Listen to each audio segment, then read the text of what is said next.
The preacher that fall in love with a prostitute. She was my secret sin. Now she is my only hope. They say the church is holy ground, a sanctuary built on faith and forgiveness. For 20 years, that's the message I preached from the pulpit of Grace Fellowship Community Church. I talked about redemption. I talked about grace. I thought I knew what it meant. I didn't. Not until my whole world came crashing down. Not until the woman they all called a sinner, a prostitute, the woman I called my secret, became the only one who could show me how to be saved. To understand how I lost everything I thought I ever wanted, you first have to understand her.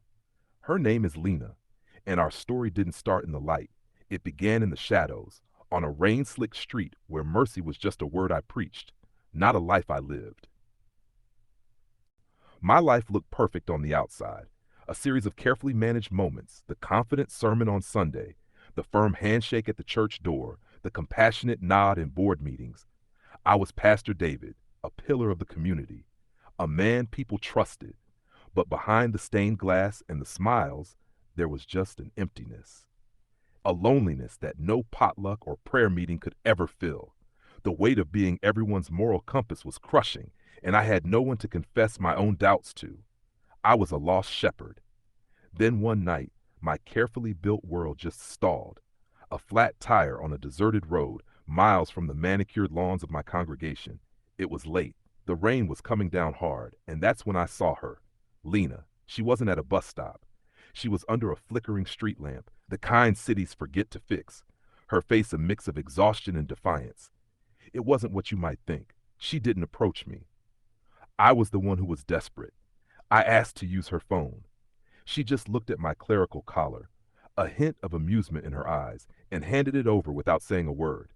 While I waited for the tow truck, she offered me shelter under a coffee shop awning. We didn't talk about her life or mine. We just talked about the cold, about the city, about feeling invisible in a crowd.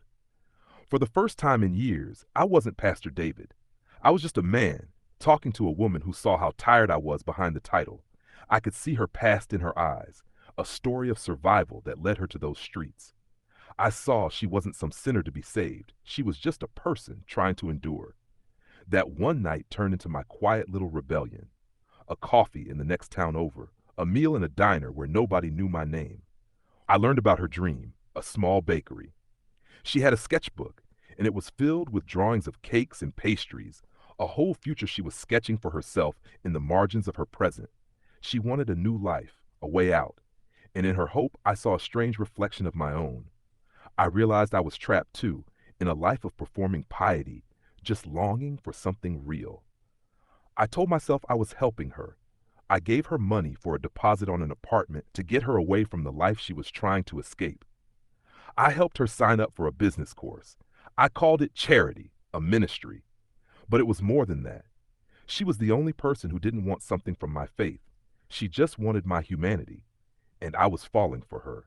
It was a love I knew was forbidden, a secret that could burn my entire world to the ground. But it felt more real than any sermon I had ever preached. The closer Lena and I got, the more reckless I became. That line between pastor and man, between charity and love, it just disappeared. We were building this fragile little world for two, hidden in plain sight. But secrets in a small church don't stay secret for long.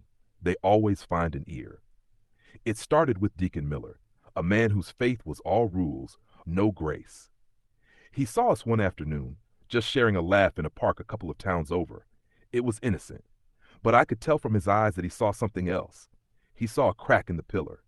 The whispers started after that, slithering through the pews. Pastor David seems distracted. Who's that woman he's meeting with? The very judgment I preached against was now aimed right at me. The pressure was suffocating. I'd stand at the pulpit talking about God's boundless love, all while looking out at faces I knew were speculating about mine. The hypocrisy burned in my throat. Lena felt it too. Her new landlord, a member of a church nearby, suddenly started giving her trouble. Her application for a small business loan was denied for no clear reason. The walls were closing in.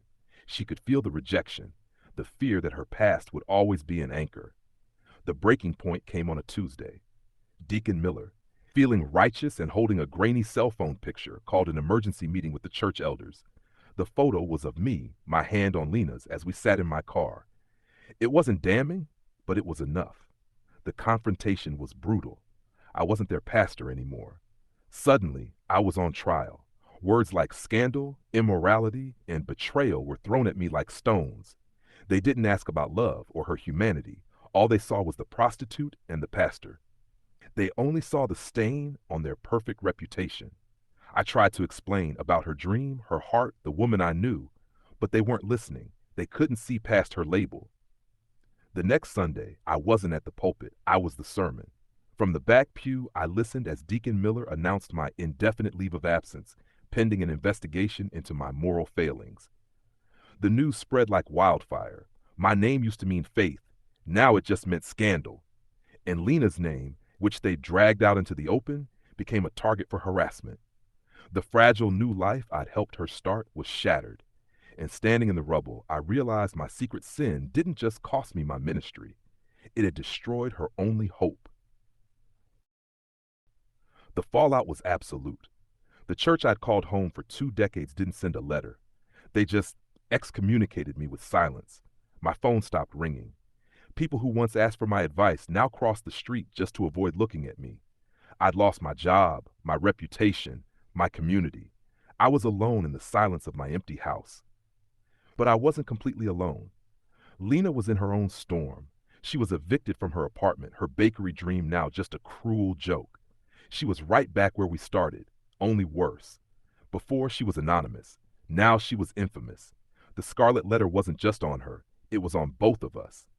I found her in a 24-hour diner, that same sketchbook open on the table. But this time the pages were blank. She just looked empty. All the hope was gone. She looked up at me, and her pain mirrored my own. "They'll never see me as anything else, will they?" she whispered. "And now, they'll never see you as anything but the man who fell for me." Right there in all that wreckage, everything shifted. She wasn't my secret sin anymore. She was the only truth in a life that had become a complete lie. My downfall wasn't loving her, it was my own hypocrisy. Loving her was the most honest thing I had ever done in my ministry. She showed me what grace really is. It's unconditional. It's not something you earn, and it changes you. So I made a decision. I wasn't going to fight for my pulpit back. That pastor, he wasn't real anyway. I was going to fight for her, for us. I cashed out my retirement fund, the money I'd saved for a quiet, respectable old age. We used it to buy a small rundown storefront in a part of the city where no one knew our names. It wasn't much, but it was ours. Slowly, we built her dream. We painted the walls. We bought secondhand ovens. We tested recipes until 3 in the morning, covered in flour and exhaustion, but we were together. We called it the Daily Bread Bakery. And on the counter, we put a small jar with a sign, "Pay what you can. If you can't, someone already paid it forward for you." My final piece of business with my old life was a letter to the church board. It wasn't a plea to get my job back. It was a confession. I told them I was sorry for the secrecy, for the scandal I caused by hiding. But I told them I could not, apologize for loving Lena. I told them she had taught me more about forgiveness and redemption than all my years in seminary. I told them that if they truly believed in the grace they preached, they'd find it in their hearts to not judge a woman they'd never even met. I never got a reply. Our new life isn't grand. There are no sermons, no applause.